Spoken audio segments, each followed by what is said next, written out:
Good morning and welcome to the Caregiver Teleconnection. My name is Glenda Rogers and I'm going to be your facilitator for this session.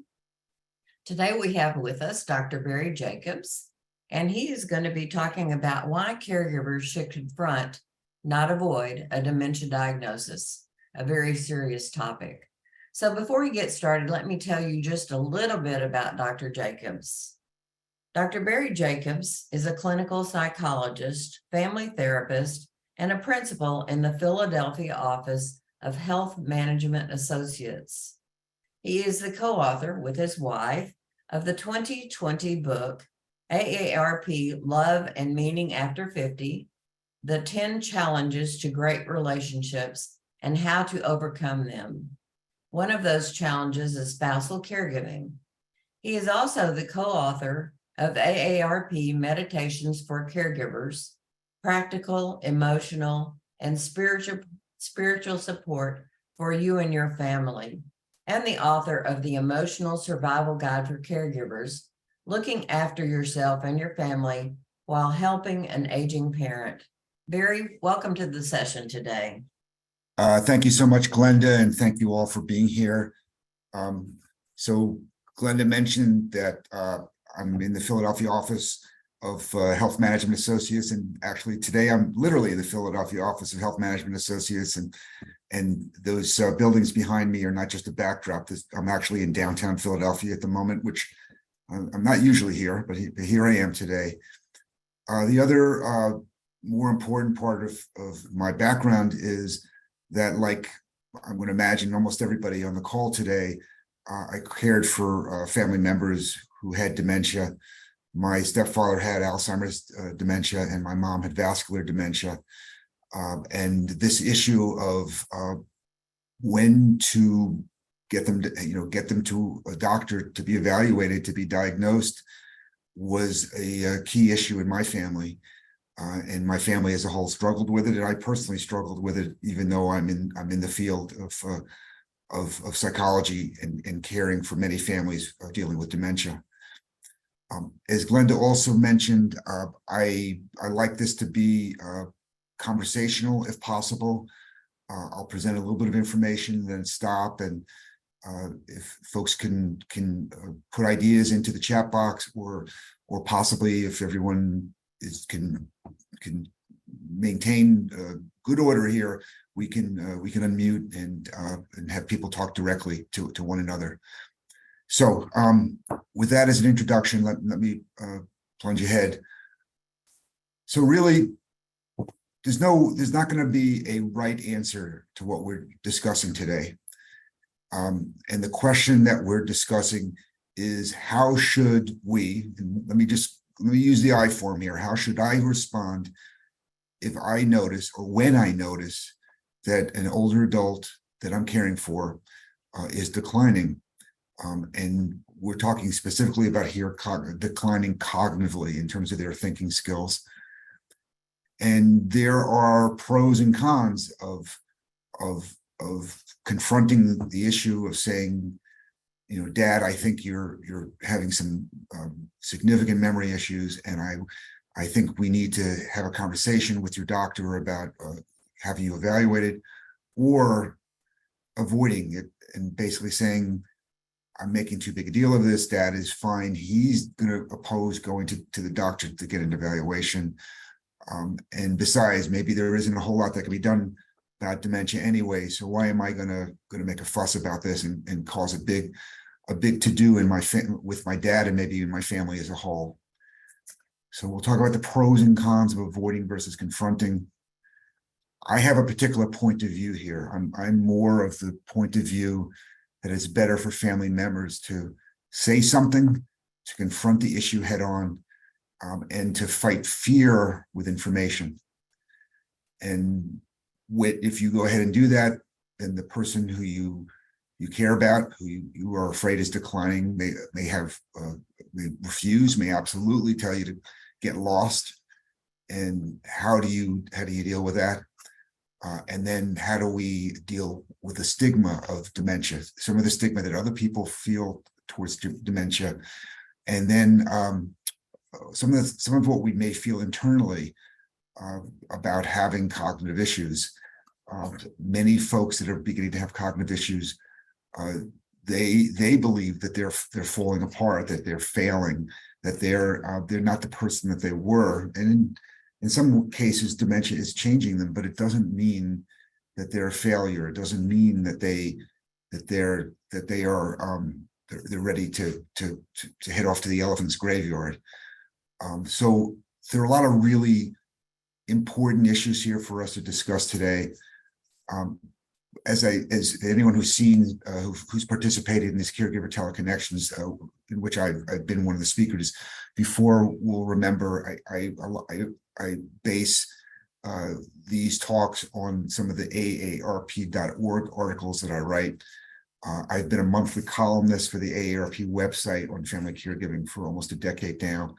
And if you ever want to read some of them, if you go to AARP, if you go to Google and put in AARP Barry Jacobs, then my caregiver expert page will come up, and probably the last couple of years of articles will be there, and you can take a look at them. Or if you're specifically interested in this article, there's the link right there. And I believe you will be getting this slide deck afterwards, and could look up the article if you would like to read more. So let me ask a question, and it's when did you first notice your family member was declining cognitively? And did you notice that the decline was happening gradually, or did it seem like it happened all at once? And what did you do? So I will say, while some of you may put things in the chat box, or if anybody's interested in unmuting, you can unmute. But I'll tell you that before my stepfather was ever diagnosed with Alzheimer's disease, I noticed years before that he seemed to have difficulty with remembering words, very common words. And so he might say at the dinner table, "Could you pass that whatchamacallit?" He meant the salad dressing, or he just seemed to have a little bit more difficulty than he should for somebody his age. And that was something that I noticed, but I didn't say anything. And it wasn't until much later on, when his deficits were more pronounced, that my mom got him an evaluation. But I see one response in the chat, and I see the responses from Glenda saying, "Please feel free to enter your comments here." So, and that's exactly what I want you folks to do. Is there anybody who's willing to share? And Christine Kerr says, since 2014, diagnosed 2 months ago when I had a fit in the doctor's office.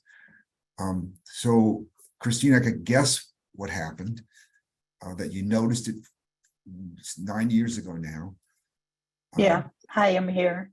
Go right ahead, Christine. I noticed it 2014, that was after the first stroke. Then I noticed more after the second and third stroke. None of the doctors wanted to address an official diagnosis. And I'm with my back against the wall with the caretaking, and I needed to get an official diagnosis also to help me with VA benefits. So I just marched into the doctor's office and just, it was ugly. My spouse didn't talk to me for 2 days afterwards, but we got a referral to a neurologist. They tested, and he was diagnosed with vascular dementia. Thank you for sharing, Christine. And I see a number of other comments in the chat box that we'll get to in just a second. So let's just say, for starters, I think we should define what dementia is, and do this very briefly. As people get older, their thinking skills do decline mildly, slightly. They may have a little bit more trouble remembering names. They may be a little bit more forgetful. They may be a little slower in their thinking skills than they were. But generally speaking, they remember what they had for breakfast that morning. They remember most of the time where they put their car keys. They certainly remember where they park their car, but they're able to function independently. They may not be ready to do nuclear physics if they ever were able to do nuclear physics anymore, but they can function, get through life, do the things that they need to do pretty well. What we define as dementia is when the decline is more marked than that, when people's memory is more significantly impaired. They don't remember what they had for breakfast. They don't remember where the car keys are. They don't even remember, perhaps, they don't even recognize the car is theirs, or perhaps they don't recognize that it is a car. I mean, there are lots of different degrees of dementia. And the early signs of it, the earliest signs of dementia are typically when somebody is feels disoriented and lost, say when they're driving in their own neighborhood, a neighborhood that they may have driven in for 20 years. Suddenly they don't know where they are. They feel they've kind of lost their moorings a little bit. And that's where we become concerned. The majority of folks who get older do not develop dementia. The other thing I want to say is dementia is a big umbrella term for different types of dementia. About 60% of all dementias are the Alzheimer's type dementia. But as you've already heard from Christine and from me, there are other types of dementia. Vascular dementia is different than Alzheimer's disease, though there are people who often have, sometimes have both, because it's based on small strokes or large strokes in the brain. There are other types of dementia, for example, Lewy body dementia or frontal temporal lobe dementia. They all have somewhat different symptoms, but they all fit into the category of dementia because they are more marked decline than would be expected as people get older. And so let's look at some of the comments here. And I thank you all for being patient while I just gave that explanation. Terry says, when I looked at her checkbook, when she could not figure out how to get her key out of the car, so many things that I did not put together right away. And Terry, I will tell you that is a very common experience. That in retrospect, we can look backwards and we can see the signs, but when the signs are right in front of us, we don't think of like, oh my, what does this mean? Because we make light of it, we pass over it, we move on. But there are signs generally long before someone gets the diagnosis. Mark says, moved my mom, 91, into independent living near my home, though from far away. It has been a gradual memory and cognitive decline. Okay, thank you, Mark. And the fact that your mom still lives in independent living suggests that she's able to do most things for herself. Maybe she needs a little bit of help, but she doesn't need as much help that someone in assisted living might need. I think I missed one. Sharon says, I've noticed it gradually, but has gotten worse lately. She just had a UTI, and UTI stands for urinary tract infection, where she saw people in her house, and now I think we need to get her tested. So Sharon, you're bringing up something which is a little complicated, but there's dementia, and then there's what we call delirium. So delirium is when our brains are affected by some sort of medical condition, such as an infection. And urinary tract infection is a very common type of infection that often affects the brains of older people. And people who have mild cognitive impairment or they have dementia may be more prone to having some significant cognitive changes as a result of an infection. And the thing about a UTI is once you get it treated, the cognitive issues that suddenly seemed to be there because of the UTI, they will go away. That's what delirium is, a reversible type of cognitive change. So we have kind of an underlying base of cognitive impairment, and then the delirium is an overlay on top of that. But so long as we can treat the medical symptoms, we can remove that overlay but dementia, that base will remain. I hope I explained that well. Let me just go down a couple other comments, actually 2 more comments. Cheryl says, trying to help someone who decide to have the conversation with their mom's provider. I see signs. She just thinks her mom is being combative and stubborn. Cheryl, that, your friend is in a place that a lot of folks are. We're just not quite sure what's going on, and attributing what's going on to this is the way they always were. They always were a little bit forgetful. They always were a little bit ornery, stubborn, and now they're just showing more of that perhaps as they get older. But as you are pointing out, it may also be signs of something, a serious condition, which we call dementia.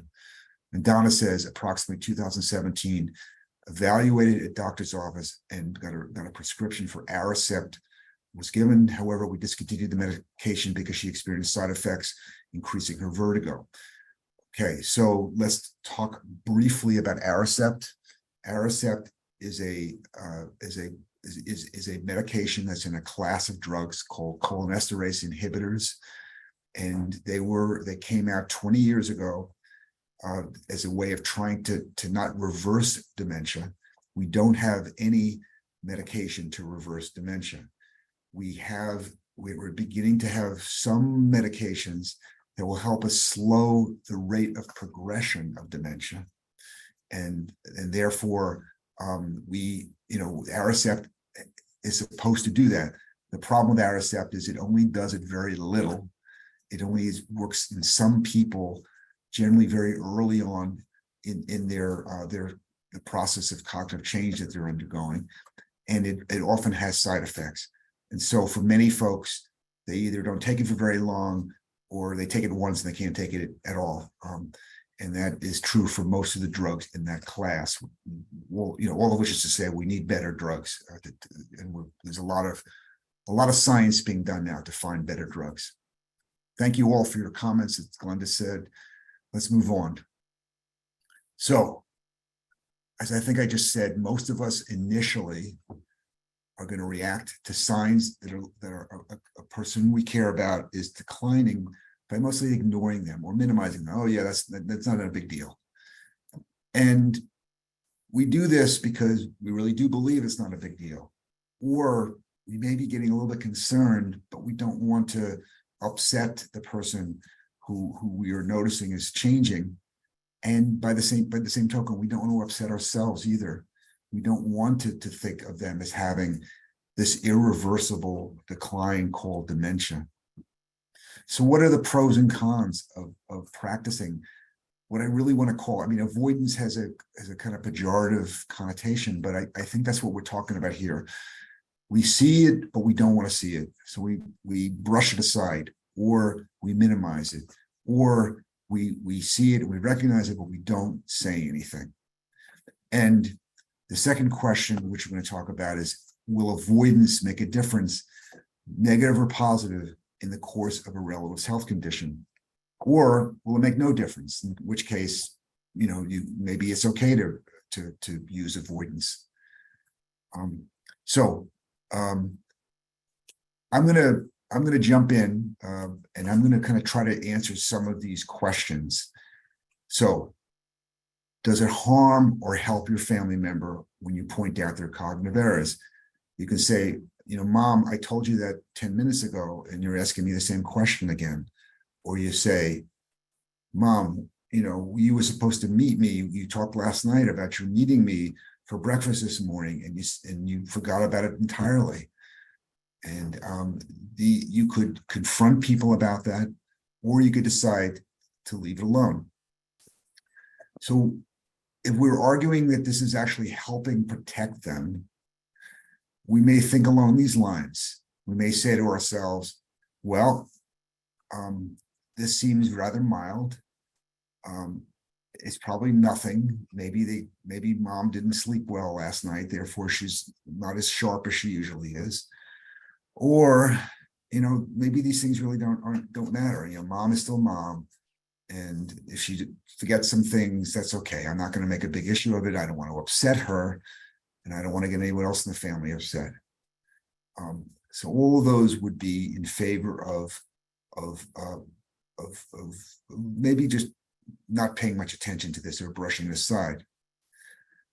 Where this may be harmful to somebody is where I mean, there are a number of different things we can point out. So one would be in the situation where somebody is still managing their finances, but they don't have the capability of doing so competently anymore, and they mismanage their finances. So I can tell you a few stories about that. I mean, so one is my mom probably had changes cognitively for a while before I noticed or before I allowed myself to pay attention to it. And my mom had been an accountant. My mom knew numbers. I would never think of asking my mom about how she was managing her money. But the fact is, she completely mismanaged her money. So by the time I discovered how badly she mismanaged it, she was really broke and had to declare bankruptcy. No joke, that's a true story. And I was kicking myself because I thought to myself, if I had only paid better attention beforehand, then I could have done more here. I could have perhaps prevented her from spending money on things that she couldn't afford or making financial decisions that made no sense. Or I'll give you another kind of more simple example. I had a client whose mom lived in Florida, and one day his mom said to him, the electric company turned off my electricity. And the son said, what do you mean the electric company turned off your electricity? And the mom said, yeah, I don't get it. I don't understand. At which point the son called the electric company and found out that the mom had stopped paying the bills like 6 months before. And that was the first sign that there was a problem at hand, that mom was no longer paying attention to the bills, that she was just piling them up in the corner of her kitchen. Or if she was paying them wrong. And so there are problems there that, particularly financially. The other thing is there are treatments that are beginning to come out that will work best if we diagnose people early. So let me say that again. The treatments we have, treatments like Aricept, treatments like Namenda. Let's leave Namenda out of it. It's a little bit more complicated, but with Aricept, if it's going to do any benefit at all, it's only going to do benefit for someone in the earliest stages of developing dementia. Later on, it's not going to help them at all. And there are new drugs that have been released within the past 2 years. One is called Aduhelm, and the other is called Leqembi. These are literally the first drugs that have been released onto the market in 20 years. This is how difficult it's been for the scientific community to come up with new drugs. Now, are Aduhelm and Leqembi good drugs?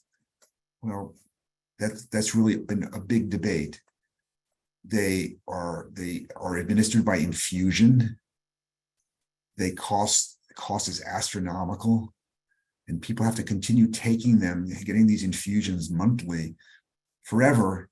Otherwise, at the point that you stop taking the infusion, all their benefit goes away.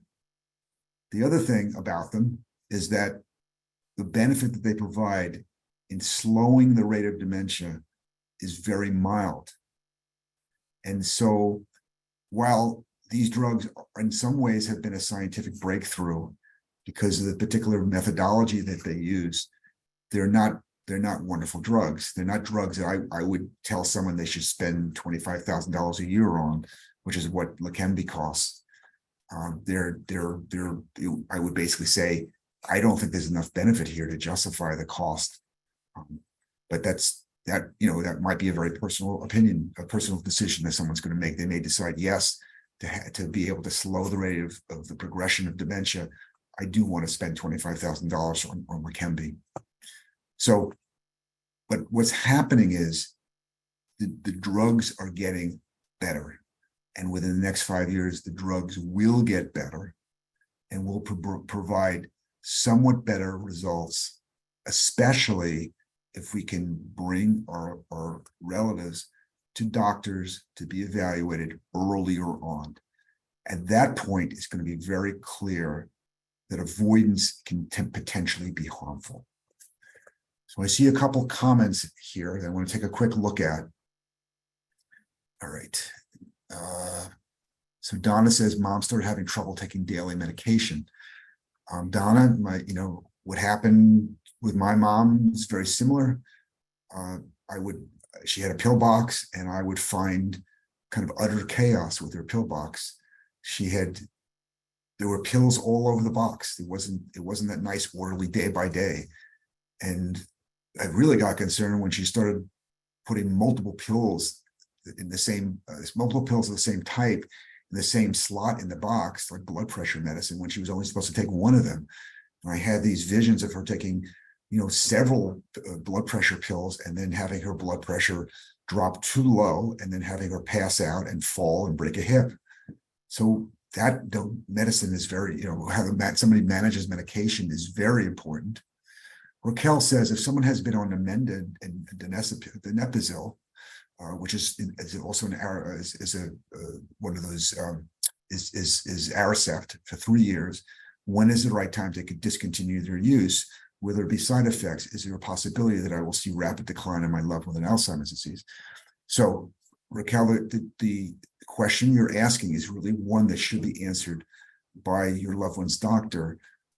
What I will tell you is that the decision to stop donepezil and Namenda is a hard one. Will there be side effects to discontinuing? When I have seen people discontinue, there isn't generally side effects. And is there then a rapid decline in a rapid progression of their Alzheimer's disease or other type of dementia? Generally speaking, no. So what ends up happening a lot of times, a lot of doctors says if it's not hurting you, just stay on it. Most they're not quite sure whether it's helping, but they'll keep somebody on those drugs anyway. But this is really for a conversation for you to have with the doctor because it's very individualized. Donna says exactly, and I like that, to put an exclamation point there. Though I'm not positive what you were referring to. The medication. There you go. Okay. And Ruth says 75-year-old has a long-standing diagnosis of attention deficit disorder, and how do we separate the ADD from mild cognitive impairment? Ruth, a very good question. So the answer to that, the best answer to that would be for that 75-year-old to have an evaluation by a neurologist or by a neuropsychologist. Neuropsychologist administers all kinds of paper and pencil tests, blocks, puzzles, but it helps distinguish different types of cognitive changes. So folks who have attention deficit disorder, and I happen to have attention deficit disorder, they have a little bit more difficulty paying attention, staying on task. They're more easily distractible. So some of those symptoms may overlap with say, dementia or Alzheimer's type dementia, but not all. You don't usually get the memory issues with ADD. You don't usually get getting lost driving in the neighborhood. That's not what you would expect. But it's a good question, and for any one individual, it would be important to have them evaluated to be able to distinguish what's ADD and what might be something else like mild cognitive impairment. So what is mild cognitive impairment? Just very briefly go into that. MCI is considered a kind of what they call a prodromal syndrome. It's sort of a pre-dementia. It's when people are beginning to decline, but the decline hasn't become pronounced enough to say that this is dementia. About 5 out of every 6 people who were said that told by a doctor that they have mild cognitive impairment, about 5 out of every 6 of them will eventually, over time, decline further and be diagnosed with dementia. So it's kind of a preliminary diagnosis for kind of maybe early dementia. On the other hand, there are some folks who have mild cognitive impairment who never progress further than that. So Christine says, why do doctors not want to diagnose and talk about dementia? Plus, once you receive the diagnosis, they are so eager for you to leave. All right. So Christine, I'll give you my opinion about that. I worked as a faculty member in a family medicine residency program for 24 years. And I trained a lot of docs. And I can tell you that just as you say, particularly primary care doctors don't like to diagnose and talk about dementia. And here's why. Number one, they don't have the time with a patient that it would typically take to diagnose dementia. That because to do a really thorough evaluation ought to take, a good half hour to an hour for a doctor.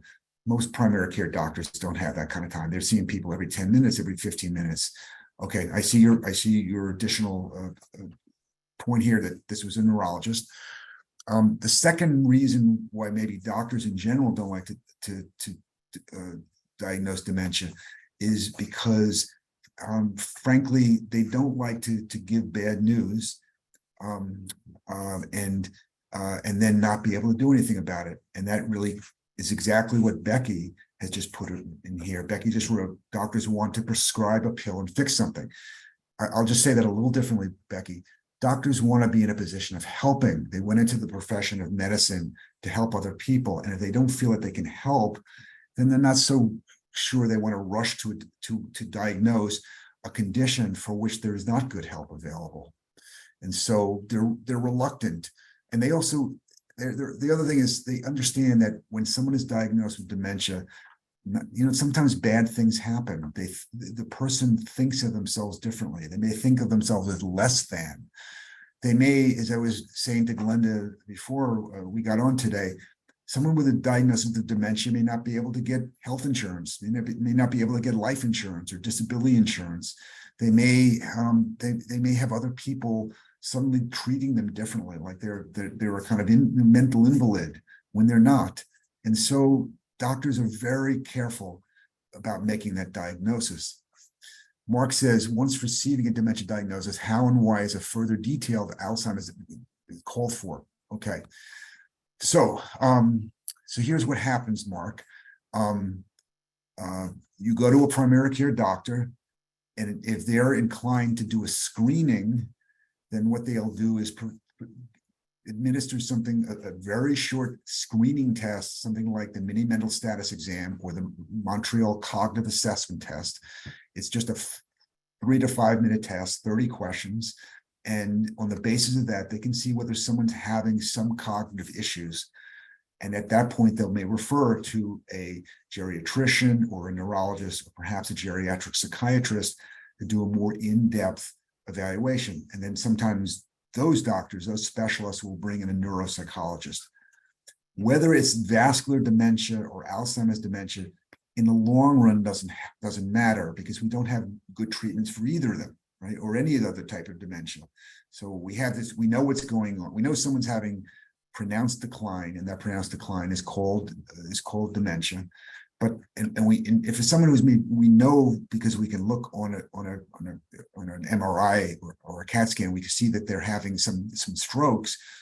If they're having strokes, there's some sort of blockage of the blood vessels in the brain, and that we know is killing brain cells, and that we're going to call vascular dementia. But ultimately, it doesn't matter what we're calling it, and because individuals, whether it's vascular dementia, whether it's Alzheimer's type dementia, from one individual to the other, there may be different rates of progression. And so it's much more important for us to not just come up with a specific type of dementia, but to understand that person's particular pattern of progression. And that maybe we test them at one point in time, we get some baseline information about what their cognitive status is, and then a year later we retest them.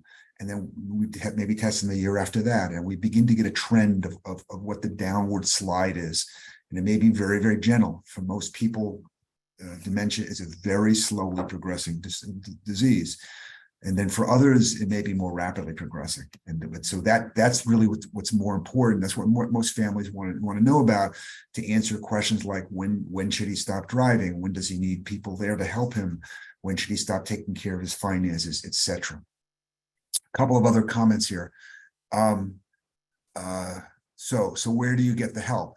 Cheryl, I do think you have to start with primary care, and you say, I would like a cognitive screening for my loved one, and the doctor will know what you mean. You can say mini mental status exam, or you can say Montreal Cognitive Assessment. They'll be familiar with those. Or you can say I would like a referral to a neurologist because I would like my loved one evaluated. Donna says doctors also need more training in dementia and elder care. Donna, that's absolutely true. That's especially true because we have an aging population, and that means all doctors need to understand better what some of the needs are of older adults, and then that includes their emotional needs, their physical needs, and their cognitive needs. Raquel says, stop taking dad to neurologist. I had to drive 3 hours each way every 6 months to see him, and each appointment only lasted about 10 minutes. The doc only refilled prescriptions and increased dosage if he felt necessary. It seemed like a total waste of time all around. And I would say, without a good treatment, that probably is a waste of time, Raquel. And what I would say is, hopefully nowadays that neurologist is now doing telehealth visits, and you and your dad can do a telehealth visit. So if you want to check in with a neurologist, you don't have to drive 3 hours. As a matter of fact, you don't have to drive anywhere. You can just stay home. And that's what a lot of neurologists have done since the pandemic. But I would agree that neurologists at this point in time have limited ability to help. That said, as I mentioned, new drugs are coming on the market. And I mentioned Aduhelm and Leqembi, and they're not great drugs, and they do cost a lot of money, but they're the first signs in 20 years that we're beginning to have some breakthroughs, and more are going to come. I feel sure of it. So a lot of really great questions and a lot of really good conversation. Let me go back to the presentation. So I would, in trying to make this decision about whether you bring up a loved one's cognitive issues with them or you avoid them, I would suggest a few things. If you put online, and as I did it today to check, normal aging versus dementia, you will get a million articles, and some from very good sources like the National Institute of Aging, or other, Mayo Clinic. I mean, there's lots of information about how do we observe our older adults and decide, is this a cause for concern or isn't it? It's what I'm seeing, just a normal part of aging, in which case I don't want to make a big deal. I don't want to alarm everybody. But if not, if this looks like there's something else going on, then I understand that now that there may be something here that requires a greater evaluation. The other thing I would suggest to you is, as you're observing your loved one, and maybe they're having memory issues, maybe they're getting lost in the neighborhood, is this due to dementia, or is it due to what we talked about before, delirium? Are they having some sort of medical issue which may be clouding their thinking and making it more difficult for them to think clearly? Do they have a urinary tract infection? Do they have some other condition? Do they have, is their salt level off? Is there, their sodium level off? Is their potassium level off? What we call a metabolic imbalance. There are lots of different things that cause delirium that a doctor would have to evaluate. The other thing is there are medications that probably older adults shouldn't take because they can make them more confused. And so a classic one that's gotten a lot of publicity in the last 10 years is the medicines that a lot of older adults were prescribed to help them with incontinence, because especially women who had given birth to children later in life may have leakage, and so they would be given medicine to help them retain urine. Well, we found out much later that some of those medications may make it more likely that they'll have periods of confusion. Or if someone has been on a type of anxiety medicine, a group of medicines called benzodiazepines, things like Xanax and Klonopin, that those medicines for older adults, they're maybe they cloud the thinking. So medicines may have a role to play in this. And the other thing is, when people have had big changes in their lives, older adults, maybe their spouse died, maybe they had a child die, maybe they've moved against their will and they're very, very upset. that some of the stress of those circumstances may also have an impact on their thinking. So as we observe someone's thinking skills, their memory issues, their abilities to remember what day it is and know where they are, we have to always put this in the context of other things. Does this get complicated? Yeah, it gets complicated. All the more reason why, if we're really concerned, we want them to have a thorough evaluation. And I've already just mentioned something about the evaluation process. In my opinion, the best thing would be to get a screening in primary care or a referral to a neurologist, a geriatrician, or a geriatric psychiatrist, and then let them talk you through the evaluation process, which might include neuropsychological testing. And then at that point, you have a diagnosis, and you can talk about some of the potential medication treatments. And you can also talk about some of the behaviors that seem to help people who have who are starting to have cognitive decline. And that's not the focus of today, but I'll just mention a couple. One is physical exercise is good for us at any age. And there's an old saying in medicine, what's good for the heart is good for the brain. We know the things that are good for our hearts. We know that if we don't eat a lot of fat, if we're walking a lot, we're maybe running, we're doing exercise, we're doing cardio aerobic exercise. That's good for our heart. That is also good for our brain. And even when someone's starting to have cognitive decline, you need an older person to keep them physically active will help their brain. And that's one thing.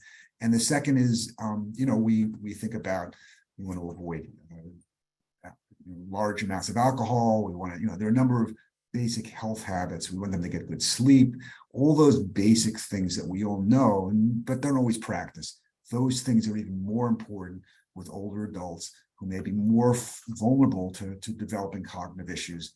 And we want, even when they start having signs of dementia, by practicing good health, by eating right, not eating junk food, but eating good food, that will help them with their thinking skills. I've already mentioned Aduhelm-Leqembi. I also want to mention that one of the things that were just approved this year that was not on the market is there's going to very soon be available a blood test to tell whether someone is having the early symptoms of Alzheimer's disease. Now, there are going to be a lot of people who are going to think 2, 3, 4 times before they decide they're going to have this blood test, because a lot of people are not going to want to know that there is a good chance that they're going to develop Alzheimer's disease, because there are plaques and tangles, signs of plaques and tangles, and other changes in their blood work. People are not, they don't want to feel like their whole life is now changed because they have this diagnosis hanging over them. And so, but when this blood test is available, and I do expect it will be available by the end of this year on the market, it won't just be a matter of sending someone to a neurologist or sending them to a neuropsychologist to go through a lot of testing. It may be as easy as a blood test to beginning to get a good idea of whether someone has Alzheimer's dementia in particular. So I see a comment here. Let me take that comment. All right, looks like Terry had to leave. Thank you, Terry. I appreciate the thank you. Let me stop right here for a second and see, and let me go back. What other questions or thoughts did you have? I know I've been talking a lot, and probably some of the things I'm saying are some of this probably upsetting to hear. What would you like to know? How can I be helpful today? If you have called in on your telephone, you can press *6 and that will unmute your phone, and I will recognize you to join in the conversation. For those of you that have Zoomed in, you can always raise your hand or just unmute your microphone and I'll call on you. You've been doing great with the chat box. I like that. Yeah, the questions and comments have been terrific. Any other questions or comments?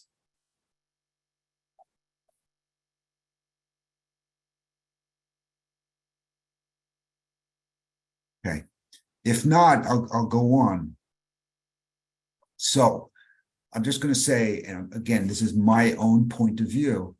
My own point of view is, with the new tests that are coming, the blood tests coming along, with the new treatments that are coming along, with some of the possible negative effects if we don't get our loved one evaluated and then we don't step in and help them with finances and driving and things like that, then I err on the side of having someone I have responsibility for, like a parent, that I will want to encourage them earlier than later to get a diagnosis. Not everybody's going to agree with me. I can tell you that when my AARP article on this topic came out, I got a lot of people who were very angry at me for saying that. And so I understand that there are people who feel like, what's the point? People have to just live as well as they can. And, you're talking about faint hopes of effective treatment here. So what's the point of rushing towards bad news? And I get that. I just think that things are changing. There's more hope now than there was even a few years ago. Donna says it was difficult to get my father to go to the doctor, but I'm glad we did and improved his quality of life. We got help for him and knew what to expect. Donna, thank you. Cheryl's asking a really important question. Does dementia run in families? Okay, so Cheryl, I wish I could give you a simple answer, but the answer is kind of, but not necessarily, right? So that was a kind of squishy answer, but let me explain. So Alzheimer's type dementia, which I said is more than 60% of all dementias, eventually one day we're going to say, we're not going to talk about one type of Alzheimer's dementia. We're going to talk about multiple subtypes of Alzheimer's dementia because it presents, it's a disease different in different people. There's one subtype of dementia, of Alzheimer's type dementia, that is very genetically based. And we know exactly which genes caused it, and we can have a blood test and we can see who has that gene and therefore who is going to be vulnerable to developing that form of Alzheimer's type dementia. But that's a very small percentage of all people who have dementia. It's probably 1% of all people who have dementia. The other thing we know is that when people have lots of strokes, that harms the brain and makes them more likely to have dementia. And that means that if your family has a family history of heart disease or has a family history of diabetes, all of which are associated with strokes, then you may be more prone to having developing dementia. The best thing we can do to help with dementia, to avoid dementia, whether we have a genetic predisposition or not, is to take care of the way our body circulation system works. We want to basically, that's one of the reasons I'm suggesting physical exercise. With physical exercise, our heart will pump more blood throughout the body, including into our brain.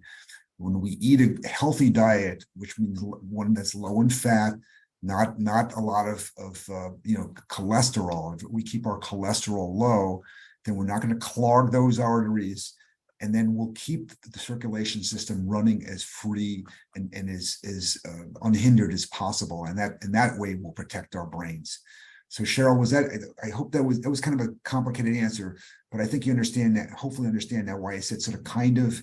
If you have family history of stroke, of dementia, of heart disease or diabetes, or you have this particular APOE3 gene, then yes, and I see you understood. Great. And Donna's asking another question. Do dementia patients treat caregivers more harshly? And the answer to that, Donna, is yes, sometimes they do. And sometimes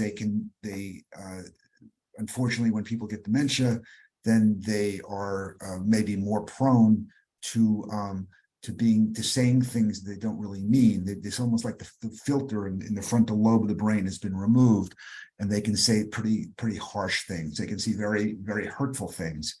And so that's not unusual for dementia patients to treat caregivers harshly. And I hope that's not the case in your situation, but if it is, my recommendation is to hear and experience the harsh treatment as a manifestation of their disease, that it's not personal. It's that the person who's saying these things is not the same person as they were. And I see a question from From Becky, she says, seems like there's a lot of fear about feeling powerless after dementia diagnosis, kind of like with a cancer diagnosis or other major disease. Becky, that's an excellent point. So let's talk about this a little bit, though. So I'm old enough, I'm in my mid-60s, that, when people, they didn't say the word cancer, they said, they talked about the big C, right? And why they didn't want to even say the word cancer when I was growing up, because everyone felt so powerless. It was almost as if we had so few ways of treating cancer that we would, that if you had a cancer diagnosis, and it was like a death sentence. Well, guess what? It's 40, 50 years later, and we have made tremendous progress on treating lots of different types of cancer. We do a much better job with prostate cancer and breast cancer, and we even do a better job with lung cancer, which is one of the toughest cancers there is. And as a consequence, with a cancer diagnosis is not a death sentence anymore, and people don't have to feel so powerless with a cancer diagnosis. They certainly have to deal with it and go through treatment, but they in many cases they have a pretty good chance of beating it. The same thing is going to happen with dementia. First of all, we're going to see it like cancer as not one disease, but many diseases under a single umbrella, and that we're going to get better and better at treating specific types of dementia, in which case we're going to stop feeling so powerless, and we're going to be more willing to confront it. I really, truly believe that. It's coming. It's just coming too slowly. We have about 5 minutes left. I just want to make a couple of other comments, and then we'll see if anyone else has any other questions. So the person who we may be confronting oftentimes is going to get pissed off, right? They're going to say, what are you talking about? I'm fine. Leave me alone. You're always trying to butt into my business. That angry reaction, we call in my business a catastrophic reaction. They may refuse to go to the doctor. They refuse to undergo evaluation. What I would do then is back off, leave them alone, but pick your spots, and maybe have conversations with other family members to see if they believe they're seeing the same things you're seeing and have the same concerns you have. Then maybe you share some of your concerns with your relative's primary care provider. That will piss them off too, but it's only because you're very concerned about them and would like them to have the evaluation. Essentially, you pick your spots. You don't go to war with them over this, because this is a really hard thing for them to face, harder for them to face than for you to face.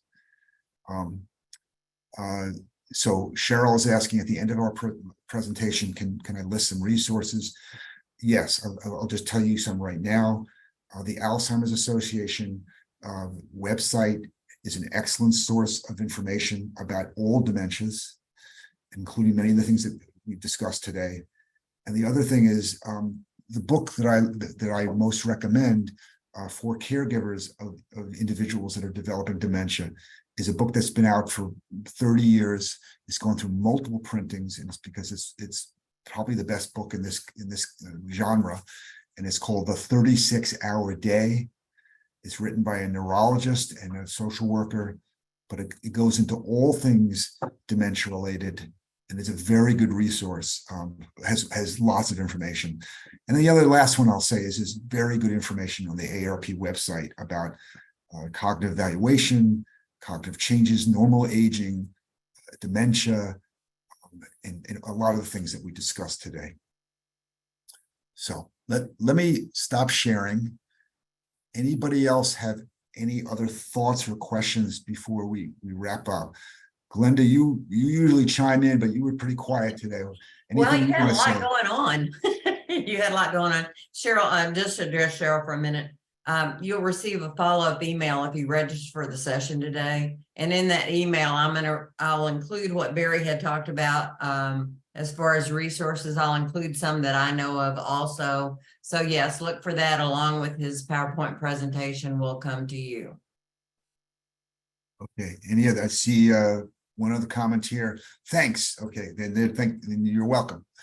Any other thoughts or comments before we wrap up for today? This is a really hard topic. It's hard because it's emotionally hard. It's hard because it's kind of complicated. There's a lot of factors here. Is it dementia? Is it normal aging? Is it delirium? Is it medications? it's hard for any family member to sort it out. All the more reason to get a professional to help you. And hopefully the professional is willing to dive into this with you. So I wish you luck with this. This is difficult. For those of you already caring for someone who has dementia, I will just say, you're doing really important work. And I applaud you for doing it. And it's a long marathon. It's a long marathon. I did it for 7 years. I wish you luck with it. Cheryl, did you want to say something? I saw that you had turned your video on.